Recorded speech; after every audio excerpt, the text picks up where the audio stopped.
Well, Hank, courage, commitment, leadership, and wisdom. These are the most prominent personality characteristics of the Honorable Hank Wedaa, who we're here to acknowledge today. We're here to celebrate his contributions as a clean air champion and one of our country's most effective alternative energy advocates.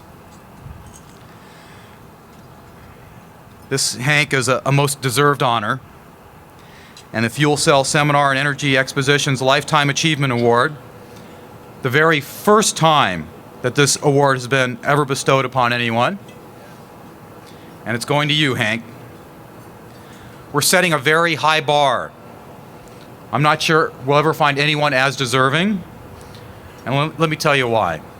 It goes back to courage, commitment, leadership, and wisdom. Starting with courage. If you don't know Hank, you should. He is a war hero. He flew 30 missions as a bombardier in World War II, and he once told me that very few people have ever survived flying more than just a few. The Air Force awarded him the Distinguished Flying Cross and the Air Medal with 3 oak clusters. And I'm not sure if you know how you get a Distinguished Flying Cross, but I'll quote the Air Force on this one. Heroism or extraordinary achievement while participating in aerial flight. Hank's courage is unassailable. That's courage. Commitment. Let's talk about commitment with a few facts about Hank. 30 years on the Yorba Linda City Council. That's commitment. Hank never quite escaped a life of combat and scorched battlefields.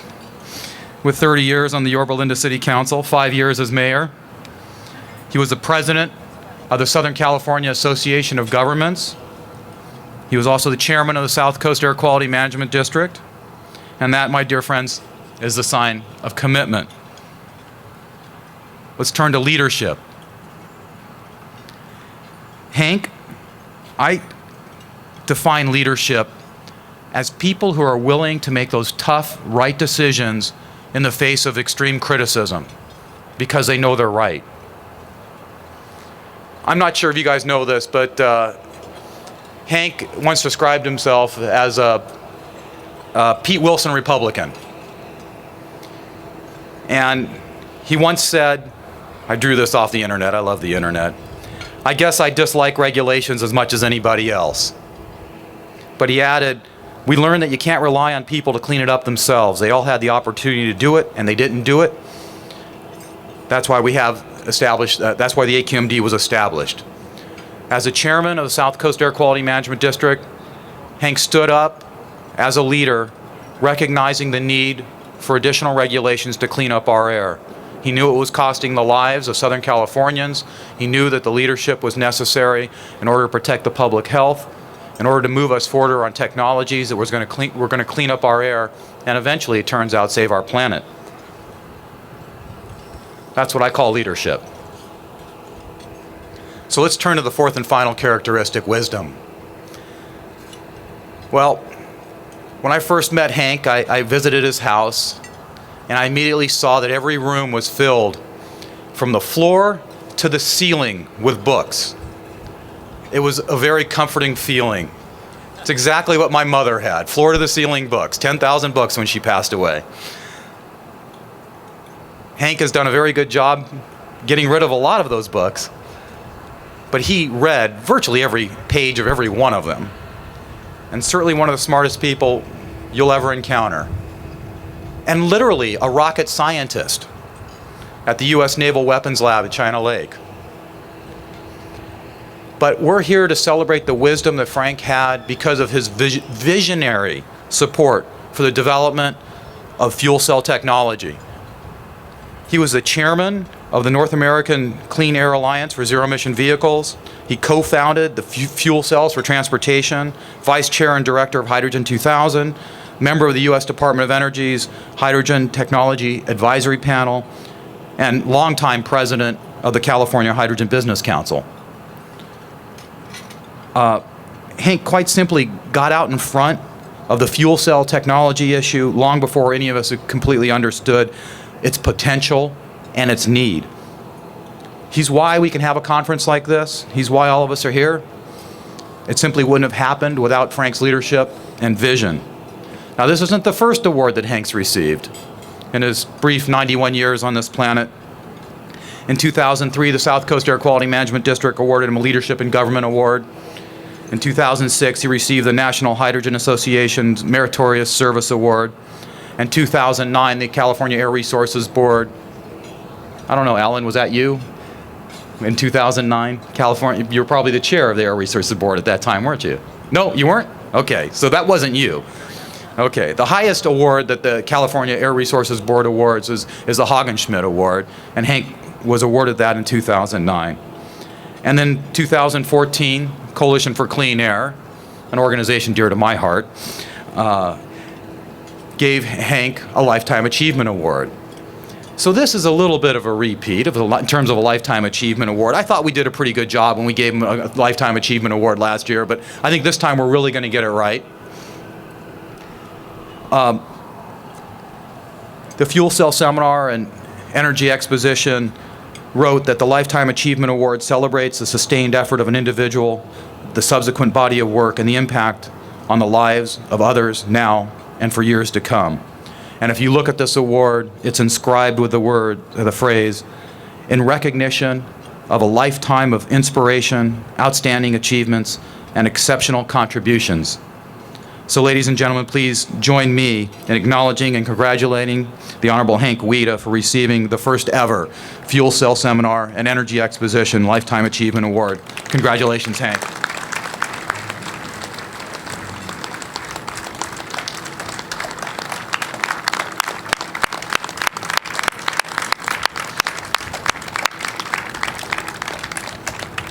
Now, we're fortunate enough today to have several distinguished speakers, the first of which none other than Hank's daughter, Cree Backett, and she's going to come up and read Hank's remarks for us.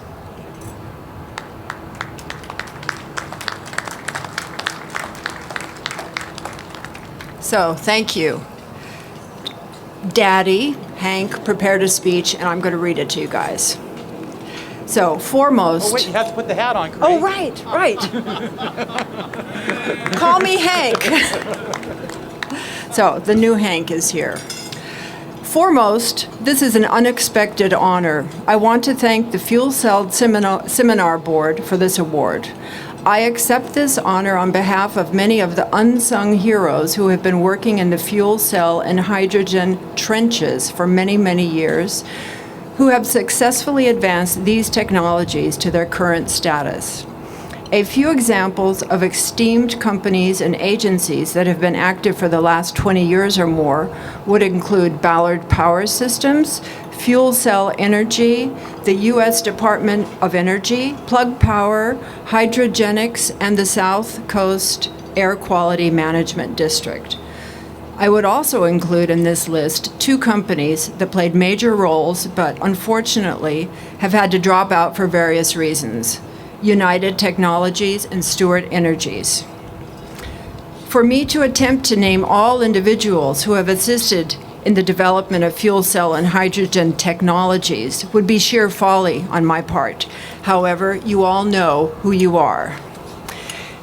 Yet, I would like to make two exceptions to this statement. First, I would like to commend the South Coast AQMD for their willingness to spend millions of dollars on the aspects of fuel cell and hydrogen technologies over the last 25 years.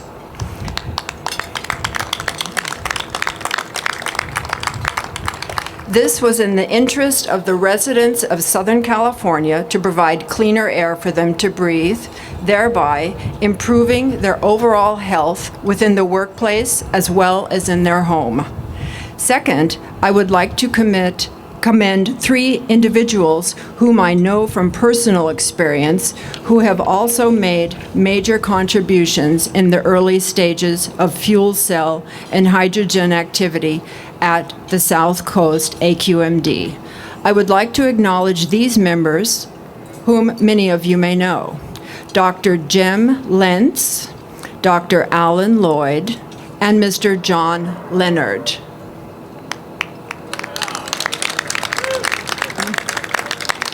So again, thank you for this honor. I would like to emphasize that I do consider this a significant honor.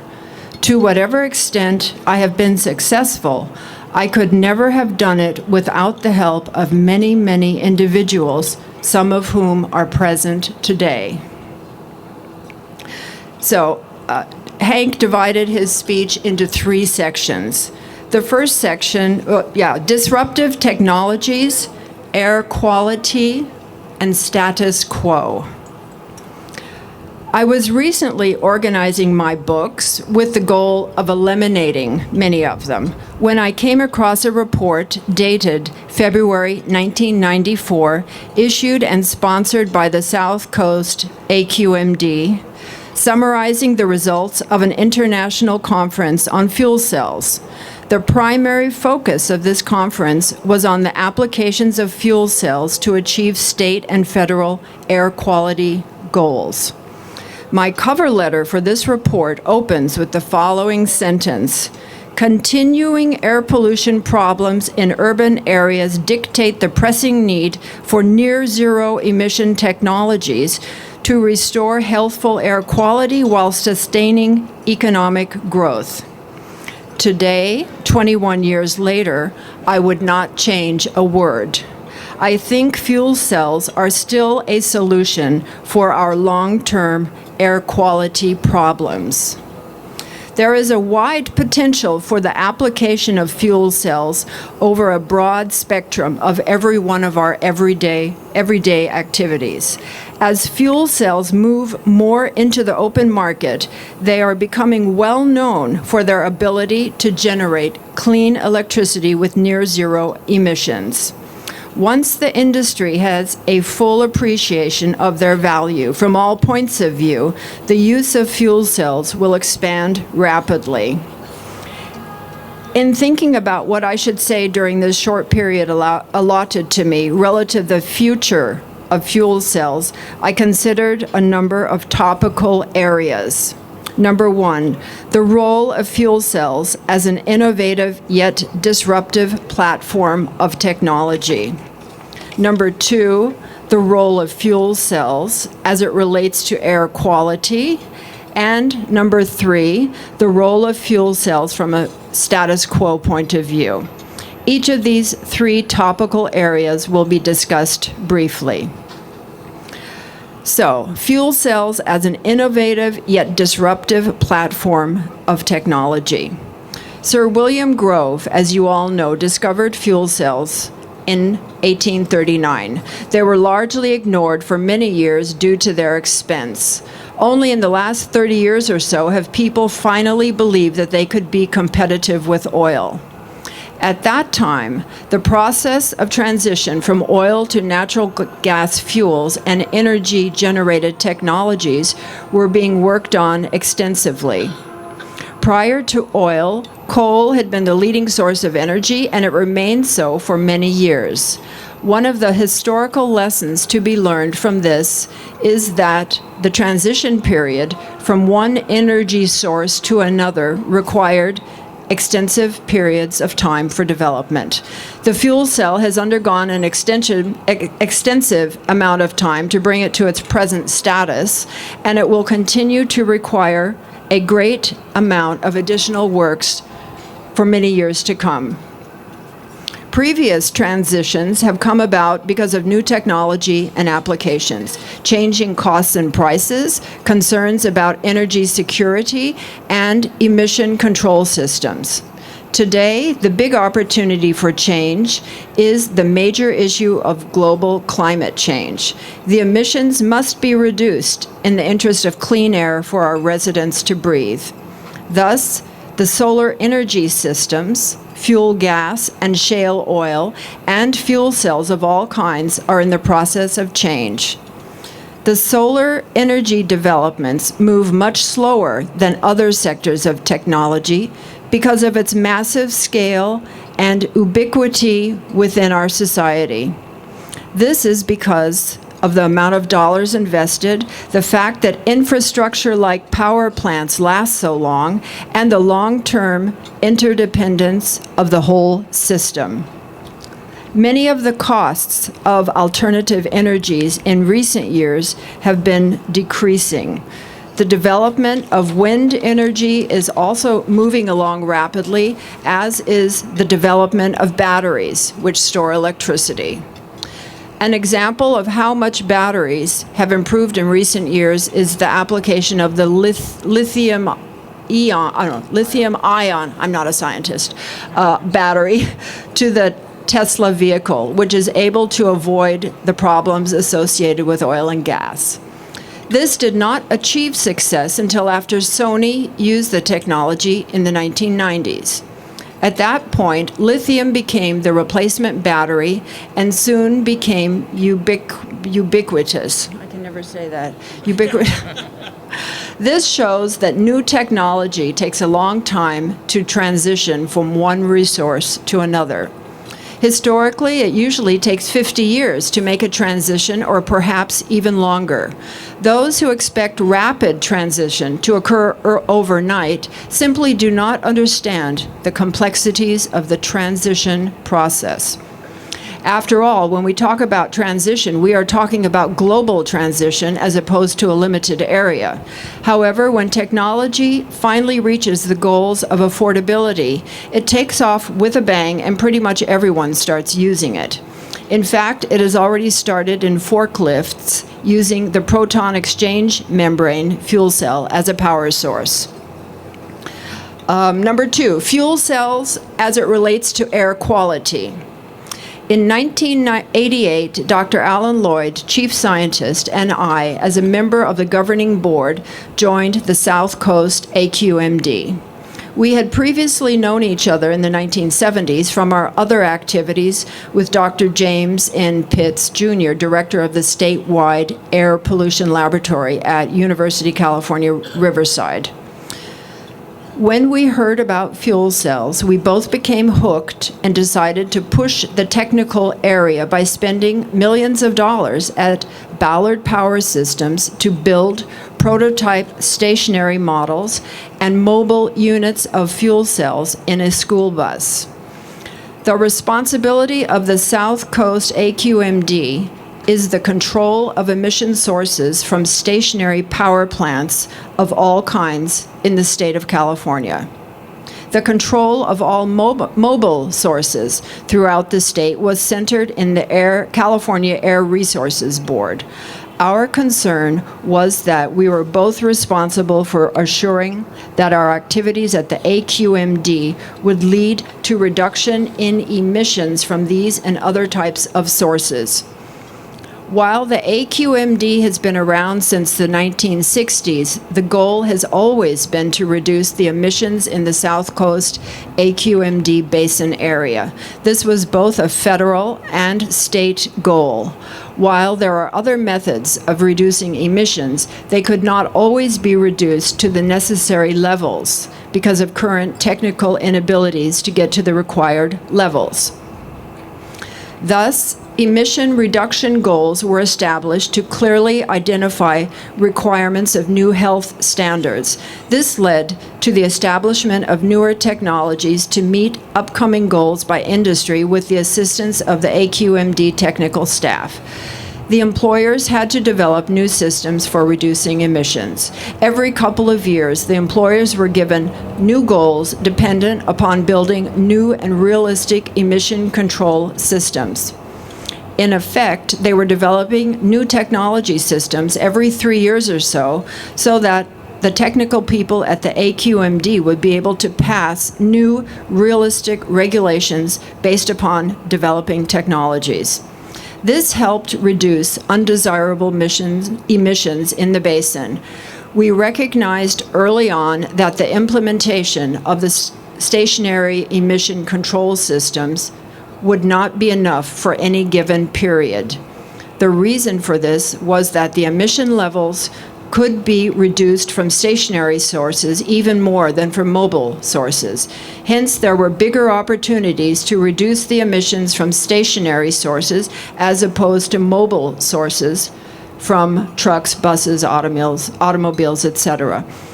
Therefore, as time passed and the automobile manufacturers were unable to achieve the reduction levels as quickly as we wanted, growth of automobile and truck usage overcame the ongoing reduction in smog levels, and the total emission levels would start to grow again. Ultimately, this would create smog levels as bad as they were in the 1960s. Further, this emission level in California is impacted by our inability to influence China and Asia into building non-coal-powered power plants, like natural gas power plants, which are much cleaner. The problem here is that the westerly winds sweep the coal emissions out of China and Asia across the Pacific and deposit many of them in the state of California. Depending upon whose data you look at, you have to conclude that 15 to 40% of the emissions arriving in California from outside sources do nothing but add to our current emission levels. This makes it relatively impossible for us to meet regulatory standards without the imposition of extreme control measures. At the beginning, neither Alan nor I recognized how difficult the target emission levels were to meet when they were deployed in real-life situations. In fact, at one time in the mid-90s, we had set a goal of having 2% of the vehicles in the basin being zero-emission vehicles. The rallying cry became 2% in 1998. We all touted this as a real futuristic goal that was achievable. However, we were wrong, and today, in 2015, we still have a long way to go. Point number 3, the role of fuel cells from a status quo point of view. One of the things I have learned in life is that there are those who support the status quo and there are those who oppose it. Those who support the status quo do so for a variety of reasons: for their own vested interest, fear of job losses, money from many different points of view, and just plain stubbornness.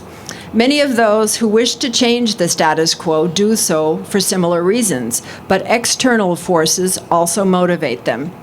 For example, there are those who believe that electricity can be generated at much lower emission levels than are currently being achieved. These businesses are motivated by money, job security, job enjoyment, a wish to contribute positively to society, and a variety of other reasons. I have also learned by being a member of the governing board of AQMD that there are many people on decision-making boards who are opposed to changing the status quo. These people are successfully elected to various boards where they have an influence in continuing the status quo instead of complying with the statutory regulations which require change. Now, let us talk for a few minutes about new technology regarding fuel cells. I think that fuel cells have the ability to change the status quo. Fuel cells are both the short and long-term answer to our emission problems. Presently, they are still expensive, yet much activity is going on to improve them in a technological point of view as well as to reduce the cost. Unfortunately, transformation within the industry takes time. The fuel cell transition period is a good example. When we used to hold special meetings at AQMD and invited various fuel cell experts from around the nation to visit, they often chastised us and said that the solution was 20 years away, that it was too far into the future to bother to work on at the time. We felt otherwise and moved ahead. It turns out we were all wrong. It has been at least 25 years now, and we are still trying to get off the ground in certain areas. One area that I think is worthy of special comment is the work being done by Plug Power with their proton exchange membrane fuel cell power sources. This appears to be a product that has a significant future. I believe it is probably the first truly successful example of what fuel cells are capable of doing from a mass production point of view. It will certainly provide an impetus for similar applications in the relatively near future, in addition to providing a healthier environment both at work and at home. Another example of significant fuel cell power development. Another example of significant fuel cell power development programs is the work being done by the U.S. Department of Energy and Fuel Cell Energy in developing larger megawatt-level power systems for utility use. Their success in achieving this will serve as an example for other managers who are considering the implementation of fuel cell programs in their manufacturing activities. This will act as a device for changing the status quo with all the positive benefits it yields. It will be interesting to see the wide variety of fuel cell products that will soon be reaching the marketplace because of the groundbreaking activities of Plug Power companies like it. So, hang on for the ride. It's going to be a big one, but it will take time. So, to conclude, I say, remember the old saying, which I believe can be attributed to many different individuals, which states in one variation, "If I have seen further, it is standing on the shoulders of giants." There are a number of giants within the fuel cell industry who have contributed greatly, whom we should all continue to be inspired by. Thank you for listening to my comments. I hope they have been of some use to some of you, and I appreciate the honor you have given me and accept it. I accept it with the understanding that whatever I have accomplished has been with the help of many people. So. Thanks, Cree. Wonderful, and thanks, Hank, for those comments. I really think we should get a copy of them and email them to everybody, and they're worth reviewing and thinking hard about.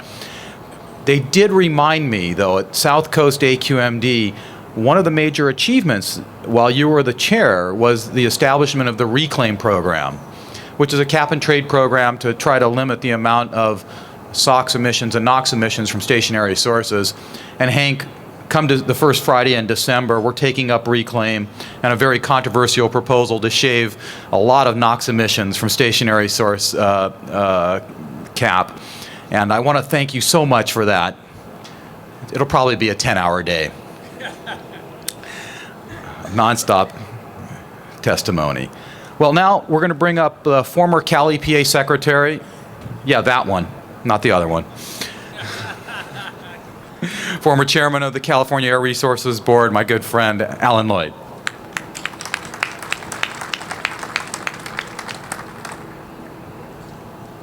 Thank you very much, Joe.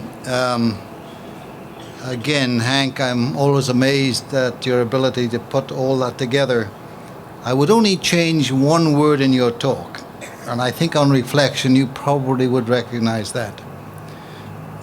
As I understood you were saying, it takes a while for technology to take off with a bang. With hydrogen, that's not necessarily the best word to use. So we may change that.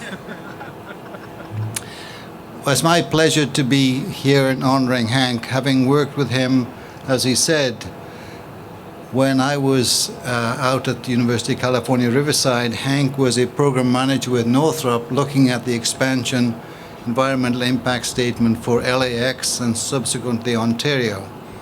And I really didn't get to know him very well at that time. But I did know that when he spoke, he meant what he said.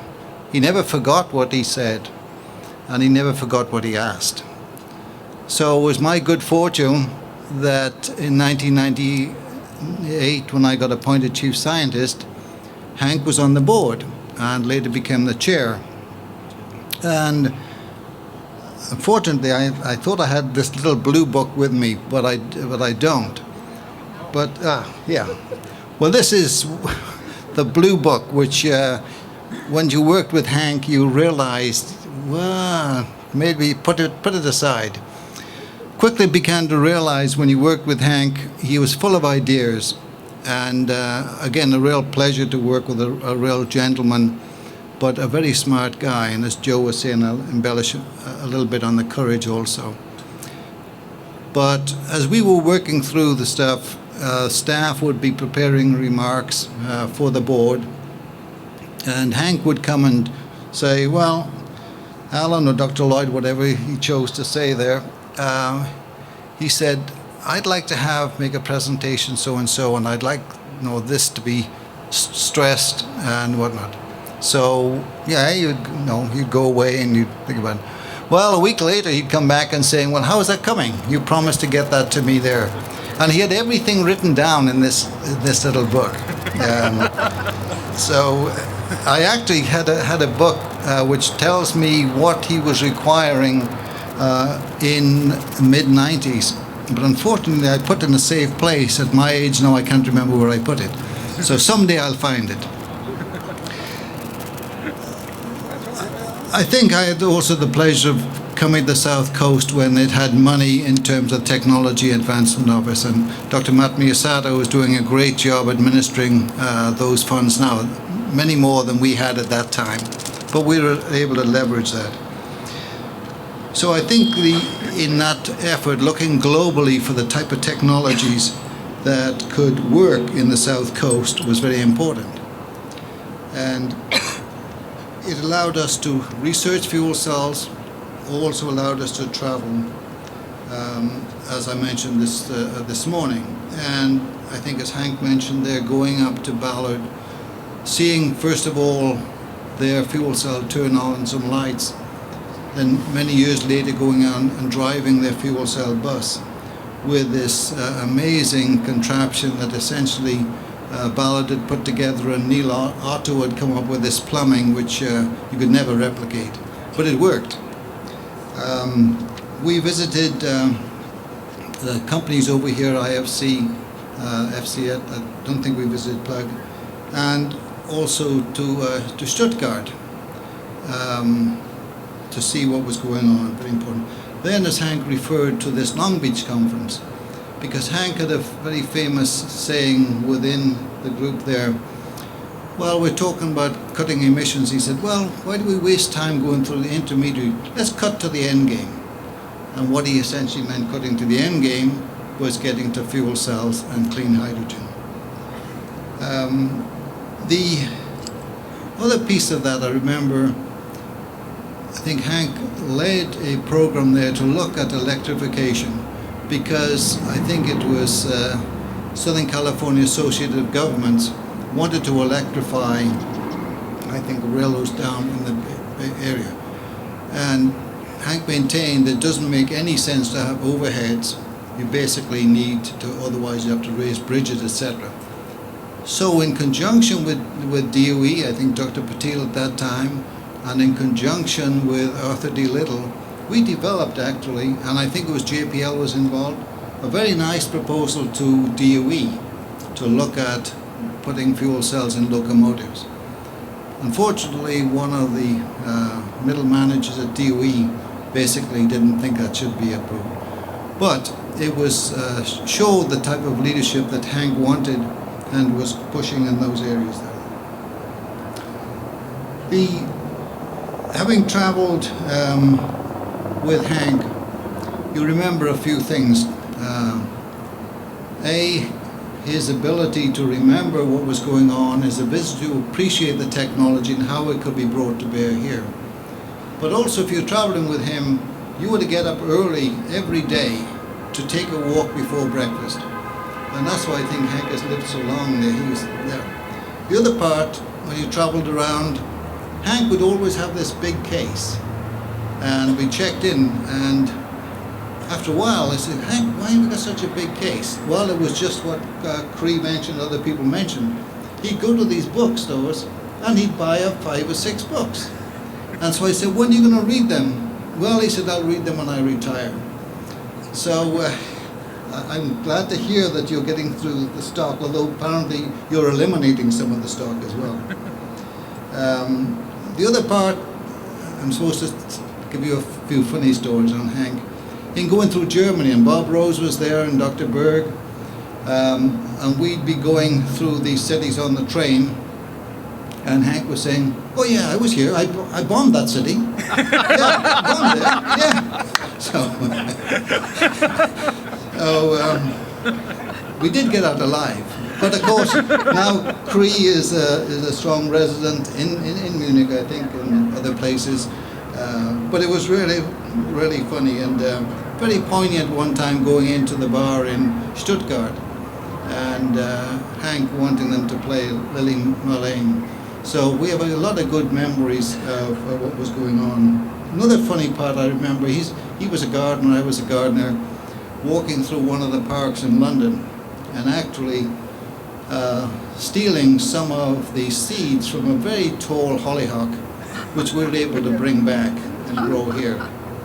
So it was a real honor, I think, to work with Hank. Inspirational. You couldn't ask for a better leader at the South Coast. And I would just like to end in making the comments that Joe mentioned, the courage. In looking at this, I looked back at it nearly a decade ago, the Los Angeles Times. And the headline on the editorial was, "Good and bad news is in the air." And basically it says, in terms of air quality, these may be the best of times and the worst of times for Southern California. It experienced its best year ever in 1995, and they attributed some of that to reformulated gasoline. But they said, what else is going to actually lead to more reductions as people were growing, VMTs increasing? They talked about the black box, which I talked about, which was they needed 137 tons a day coming from this black box technology, which nobody knew where it was coming from. And of course, that was part of what Hank was trying to understand. The other part of courage, because South Coast was viewed at one time by not doing enough, and then things changed, and then not in fact doing too much. And in this time period, the Assembly Speaker, Kurt Pringle, who Hank knew very well, who was a very strong Republican in Orange County, would go as far as to abolish the AQMD. So you can see it took courage there to continue pushing these policies at a time when in fact the legislature was not very appreciative of what's being done. Hank has shown that commitment and courage over all these years. He's been fun to work with. He's been a real inspiration. And Hank, I think probably the greatest courage that I've seen from you also in the later years is the way that you handled your health challenges. An inspiration to be able to write all that stuff there, to be able to still participate, still come to meetings. It reminds us all what a great example you set. And it's been an honor to know and work with you.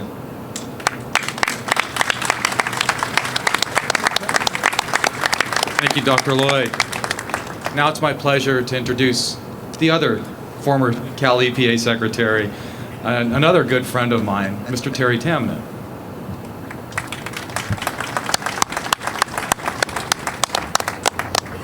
Thank you, Joe, and hello, everybody. God, this is just terrific. So many wonderful old friends and new faces, even right up here. I mean, Joe, I can't thank you enough for all that you've done over the years for environmental justice to make sure that all these great transitions we're talking about, some of which are achieved, some of which have yet to happen, that they don't leave behind the most vulnerable among us. An absolute tireless campaigner and voice for reason to make sure that this becomes a tide that lifts all boats. I can't thank you enough and recognize your achievements enough. And of course, Dr. Lloyd, I remember meeting him and Shannon Baxter in his office in, what was it, maybe 1999 or something like that. I came up, I was at the head of the Environment Now Foundation at the time. We cooked up this crazy idea to have a hydrogen highway and to finance with revenue bonds 200 stations and even subsidies on the cars so we could jumpstart the hydrogen revolution in transportation. And he didn't throw me out of his office. That's what was amazing at the time. And we obviously became colleagues and good friends thereafter. So I'm sitting here among so many luminaries and friends, way too many to mention, but I can't help but reminisce on the fact that Today is November 17th, and 12 years ago today, Arnold Schwarzenegger was inaugurated as governor of the state of California. His first appointment to his cabinet was me as the EPA secretary, the crazy guy, the crazy Democrat with a lot of crazy ideas about how to solve our environmental challenges, including things like hydrogen. And let me ask you all a question quickly. Raise your hand if you believe in the benefit of recycling. Good, because then you won't remind that I'm going to recycle a speech I gave 10 years ago. Actually, 11 years ago, this was 5 months after Arnold Schwarzenegger was inaugurated as governor and I became his EPA secretary. One of the very first things that he did to show you how serious it was to him, we launched the first station on the California Hydrogen Highway Network at UC Davis. And on April 20th, I gave these remarks, and I'm just going to excerpt from them because they're just as relevant today as they were then, as we stand here honoring the pioneers upon whose shoulders we stood on that day, chief among them Hank Wedaa. I said, more than 6 generations of Californians have relied on petroleum to power everything from our industries to trips in the family car. But the motor vehicle has changed little in over a century, while air pollution sends 1 in 7 children in this region to school every day with an asthma inhaler. The health of our businesses are also threatened by wild swings in fuel prices with no end in sight. We cannot build a 21st century economy on 19th century technology.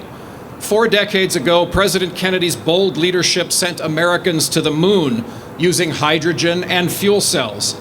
Today, we can certainly harness that same technology to take us to work, to school, and on a family vacation. Californians invent America's future. Farms that feed the nation from our great Central Valley, and technology wizards that feed our imaginations from the Silicon Valley. Today, we are poised to do so once more. Experts agree that while there is much work to do, there are no showstoppers to hydrogen power. They do point to the simple chicken or the egg problem. Who will manufacture hydrogen cars without fuel stations? Who will build hydrogen fuel stations when there are no vehicles to use them? Shakespeare said, "There is a tide in the affairs of men which taken at the flood leads on to fortune, but omitted, and all of life's voyage is bound in shallows, in miseries and regrets." And it was with that challenge, that concept of a better vision and a tide that could lift all boats, that I went on to introduce Arnold Schwarzenegger that day to launch the first station on the California Hydrogen Highway. Now, we all know that much work was done and a lot was poised to happen, and then the recession hit, which slowed us down both on vehicles and on stations. And of course, my remarks that day were focused on mobile hydrogen use, not stationary, but that was just as important to our administration and subsequently. But what we do know then, and we know today, is that this can be done. And the 25 years or more that Alan was mentioning that Hank's been at this is something that will suddenly become an overnight success that only took 25 years to accomplish. And that, yes, there's still much more work to be done, but we are on that cusp. The price of solar has come down. The price of wind has come down. Why does that matter? Because enough sunlight falls upon the earth every hour to power all human energy needs for a year. Add to that wind and tidal and biomass and other renewable sources of energy, and we know there's plenty of clean energy to power our future, that we can move away from fossil fuels and the things that have been harming us in the past. We can do it, but we need to deploy the technology. As I mentioned, solar power has now become almost as cost effective as coal, especially as we start to factor in the healthcare costs of coal. Wind is actually now cheaper. This watch is powered by a solar panel. We know it's everywhere. We know that's possible.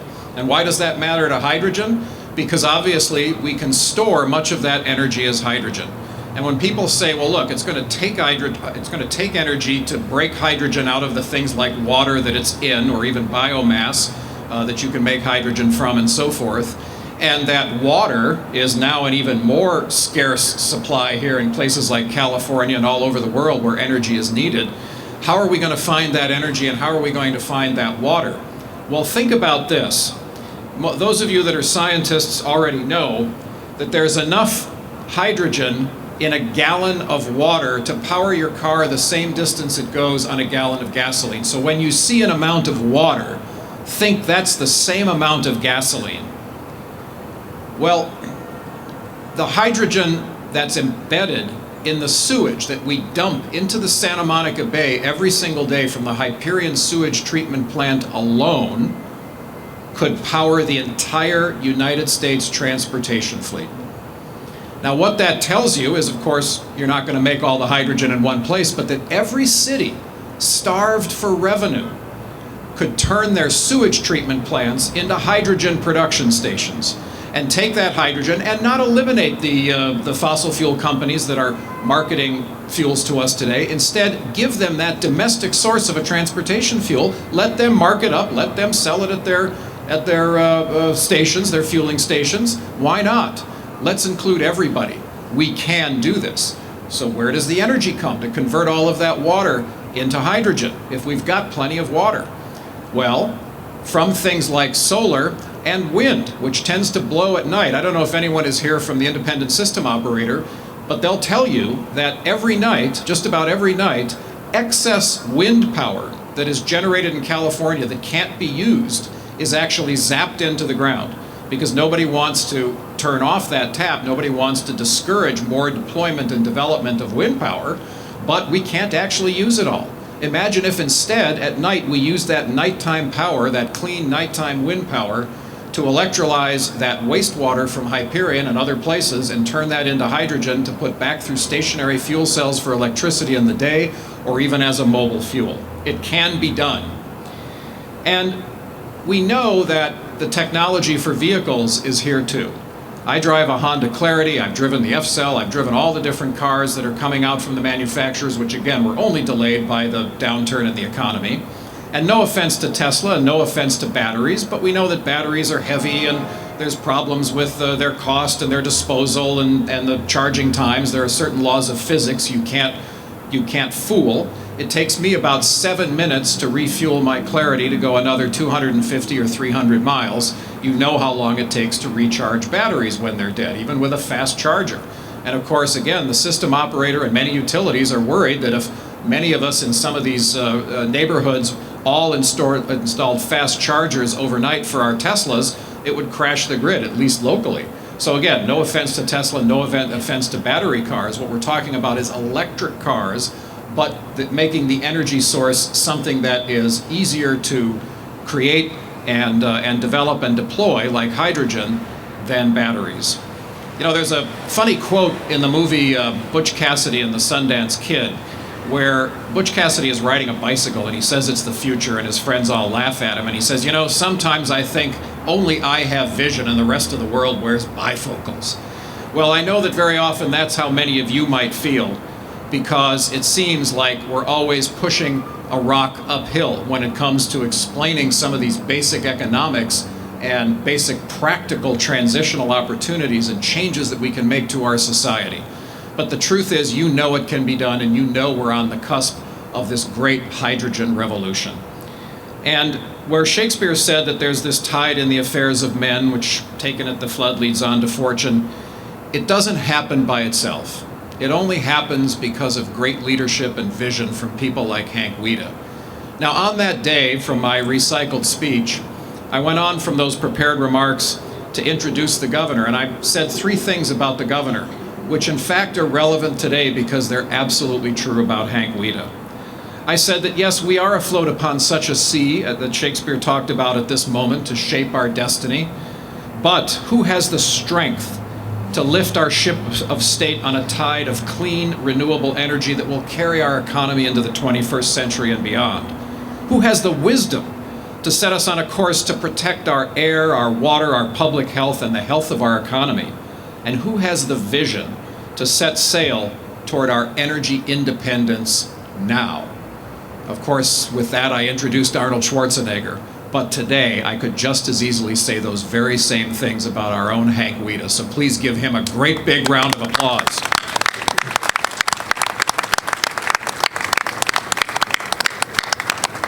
In closing, I want to just say again, my hat is off to all of you. It's a great pleasure not only to get the band back together and see so many familiar faces, but to see how many of you are here who are under the age of 30.